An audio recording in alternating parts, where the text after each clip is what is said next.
Nous poursuivons ce chapitre sur les limites et les fonctions continues par une deuxième leçon consacrée à la notion de limite de fonction. Nous allons tout d'abord donner la définition de limite, c'est-à-dire préciser ce que signifie qu'une fonction admette une limite en un point, que ce point soit réel ou infini, et que la limite soit elle-même finie ou infinie.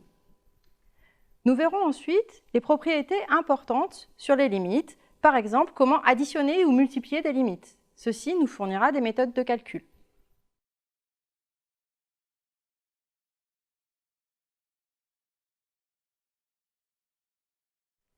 Définissons tout d'abord la limite d'une fonction en un point. On considère un intervalle i de R et un point x0 qui est soit dans i, soit une extrémité de i. Nous dirons qu'une fonction f définie sur i a pour limite le réel L en x0 si on peut rendre f de x arbitrairement proche de L pour tous les x suffisamment proches de x0, c'est-à-dire, en langage mathématique, si l'assertion suivante est vérifiée. Pour tout epsilon strictement positif, il existe delta strictement positif, tel que pour tout x dans i, si la valeur absolue de x moins x0 est strictement plus petite que delta, alors la valeur absolue de f de x moins L sera strictement plus petite que epsilon. Voici le graphe d'une fonction ayant une limite petit l en un point x0. Chaque fois que l'on se donne un epsilon strictement positif, on voit que l'on peut trouver un delta strictement positif, tel que tous les x situés à une distance au plus delta de x0 ont une image f de x par f située à une distance au plus epsilon de L. C'est-à-dire que pour tout intervalle centré en L, ici en noir, on peut trouver un intervalle centré en x0, ici en vert, dont l'image par f est contenue dans l'intervalle noir. On voit en particulier que la valeur de delta dépend de epsilon. Plus epsilon est petit, plus delta doit être petit.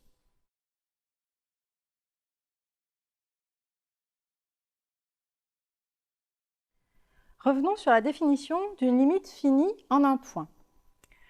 Tout d'abord, lorsqu'elle existe, on note la limite comme ceci ou comme cela. Il est important de comprendre que l'inégalité valeur absolue de x moins x0 strictement inférieure à delta signifie que x appartient à l'intervalle ouvert x0 moins delta, x0 plus delta. De même, l'inégalité valeur absolue de f de x moins L strictement inférieure à epsilon équivaut à f de x appartient à l'intervalle ouvert L moins epsilon, L plus epsilon. Dans la définition, on peut remplacer certaines inégalités strictes par des inégalités larges, mais pas toutes.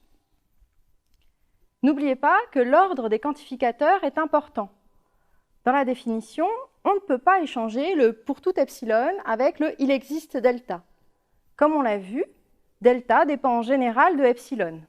Pour marquer cette dépendance, on peut écrire pour tout epsilon, il existe un delta de epsilon strictement positif.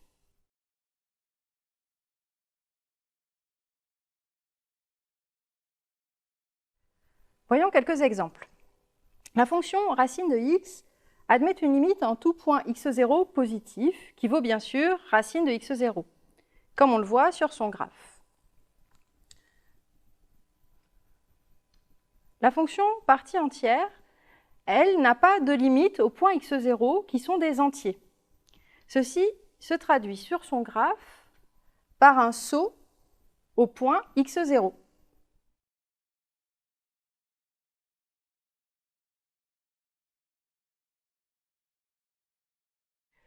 Donnons à présent la définition d'une limite infinie en un point. On dit qu'une fonction a pour limite plus l'infini en un point x0 si on peut rendre f de x arbitrairement grand pour tous les x suffisamment proches de x0. Ce qui, en langage mathématique, s'écrit pour tout grand A strictement positif, il existe un delta strict positif tel que pour tout x dans i si la valeur absolue de x moins x0 est strictement plus petite que delta, alors f de x sera strictement plus grand que grand A. Voici un exemple. On voit que pour tout réel grand A, on peut trouver un intervalle centré en x0, ici en vert, tel que pour tout x dans cet intervalle, f de x est plus grand que grand A. On définit de la même manière une limite qui vaut moins l'infini en un point x0 en remplaçant f de x strictement plus grand que a par f de x strictement plus petit que moins a.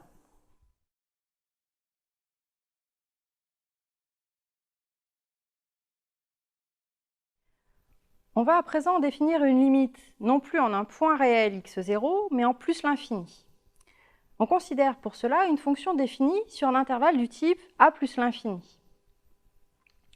On dit que f a pour limite le réel L en plus l'infini si, pour tout epsilon strictement positif, il existe un grand B strictement positif, tel que pour tout x dans I, si x est strictement plus grand que B, alors valeur absolue de f de x moins L sera strictement plus petit que epsilon. On voit ici un exemple de fonction ayant une limite finie, petit l, en plus l'infini. Remarquons qu'on procéderait de la même manière pour définir une limite en moins l'infini.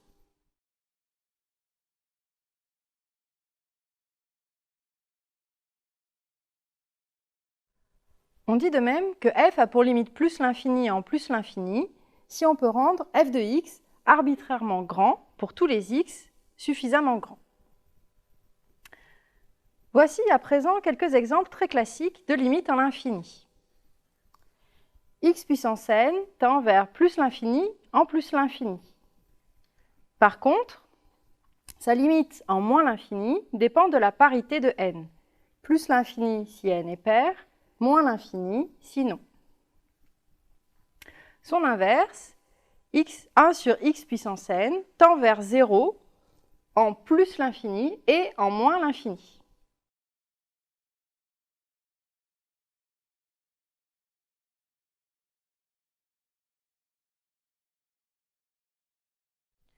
Un autre exemple. Considérons deux polynômes P et Q de degrés respectifs petit n et petit m, et dont les coefficients des termes de plus haut degré, c'est-à-dire an et bm, sont strictement positifs. Alors, la limite en plus l'infini de la fraction rationnelle P sur Q est donnée par les termes de plus haut degré de P et Q. Elle vaut plus l'infini, si n est strictement plus grand que m, an sur bm, si p et q sont de même degré, et enfin 0, si n est strictement plus petit que m. Ceci se vérifie aisément en factorisant le numérateur et le dénominateur par le terme qui l'emporte en plus l'infini, c'est-à-dire respectivement par x puissance n et par x puissance m.